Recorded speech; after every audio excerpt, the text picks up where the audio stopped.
अब आपको सुन्नी नाटो के बारे में बताते हैं। जरा इन नेताओं की रणनीति पर भी गौर कीजिए दोस्तों। भारत को घेरने के सपने ऐसे देखे जा रहे हैं जैसे नक्शे पर भारत नहीं कोई छोटी सी जगह हो। पाकिस्तान को लगता है कि तुर्की के साथ आ गए तो पुराना हिसाब बराबर हो जाएगा।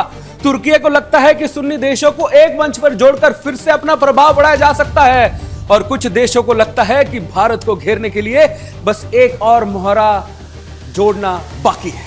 मगर जनाब, भारत कोई शतरंज की बिसात पर रखा हुआ कोई प्यादा तो नहीं है जिसे जहां चाहे वहां चला देंगे। बांग्लादेश को जोड़ने की चर्चा अब हो रही है। तो सवाल यह है कि क्या इन नेताओं ने भारत की ताकत, उसकी कूटनीति और उसके सैन्य क्षमता का हिसाब भी लगाया है? कोई अंदाजा भी है? क्योंकि भारत को घेरने की बैठकें अगर बंद कमरों में हो रही है तो भारत की तैयारी खुले आसमान के नीचे हो रही है। तो आज जागो में सवाल सीधा है, भारत को घेरने का सपना देखने वालों को क्या भारत का जवाब दिखाई दे रहा है? देखिए हमारी एक खास रिपोर्ट।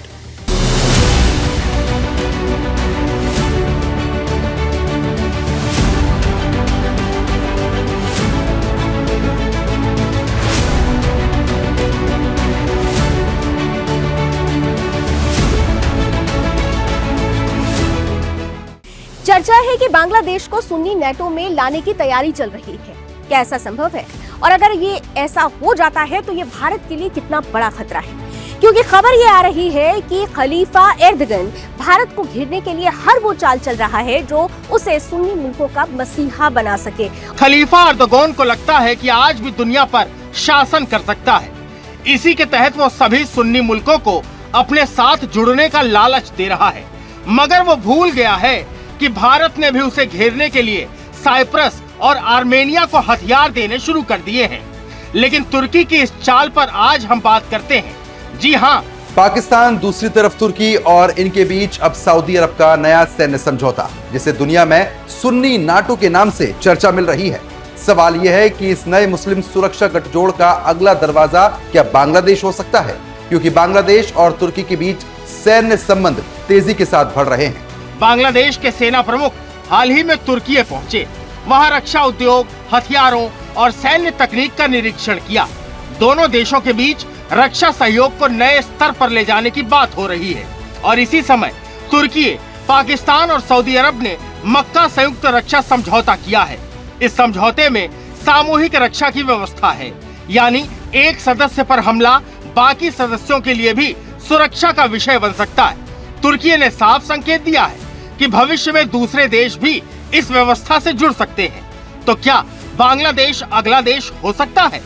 अभी इसका कोई आधिकारिक फैसला सामने नहीं आया, लेकिन भारत के लिए खतरे की घंटी इस संभावना में नहीं बल्कि उस दिशा में है जिस दिशा में घटनाक्रम बढ़ रहा है। क्योंकि जरा नक्शा देखिए, पश्चिम में पाकिस्तान, उत्तर पश्चिम में तुर्की से बढ़ती रणनीतिक साझेदारी, खाड़ी में सऊदी अरब और पूर्व में बांग्लादेश। अगर पाकिस्तान और बांग्लादेश के बीच किसी तरह का नया सामरिक समीकरण बनता है और उसके पीछे तुर्की की सैन्य तकनीक और व्यापक इस्लामिक सुरक्षा ढांचा खड़ा होता है, तो भारत के सामने केवल पश्चिमी सीमा की चुनौती नहीं रहेगी, पूर्वी सीमा पर भी नई रणनीतिक परिस्थितियां पैदा हो सकती हैं।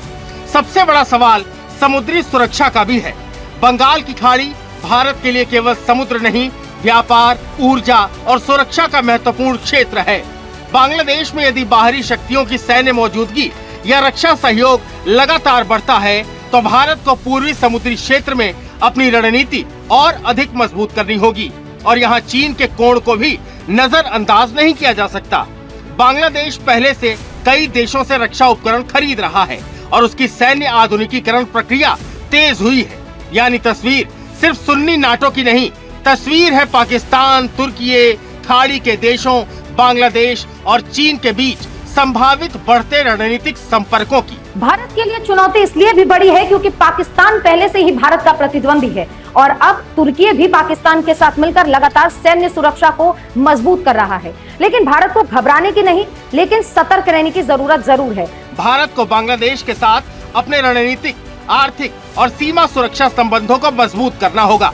पूर्वोत्तर की सुरक्षा को और अभेद्य बनाना होगा। बंगाल की खाड़ी में नौसैनिक क्षमता बढ़ानी होगी और साथ ही पश्चिम एशिया में भारत के रणनीतिक संबंधों को भी संतुलित रखना होगा।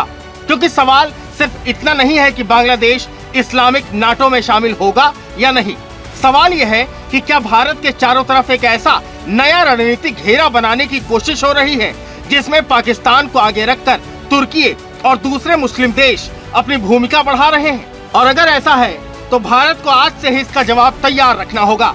जागो में आज सवाल सीधा है, क्या बांग्लादेश अगला मोहरा है और क्या भारत को घेरने की नई रणनीतियां तैयार हो रही हैं? Bureau report, Sudarshan news.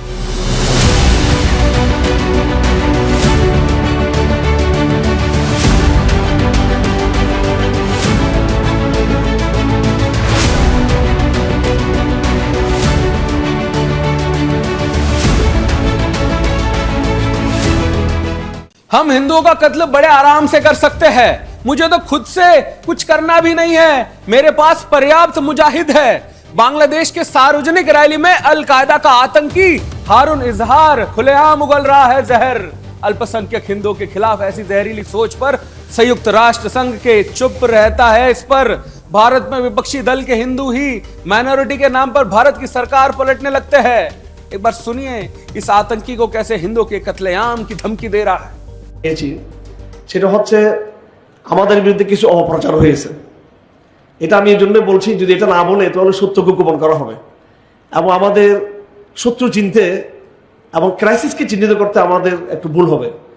প্রথমত ভারতীয় কিছু মিডিয়াতে আমাদের বিরুদ্ধে অপপ্রচার করা হয়, দাওয়া মুভমেন্ট এবং আমাদের যে লিফলেট সেগুলোর সাথে ভারতের যিনি প্রথিতযশা আলেমে দ্বীন তার ছবি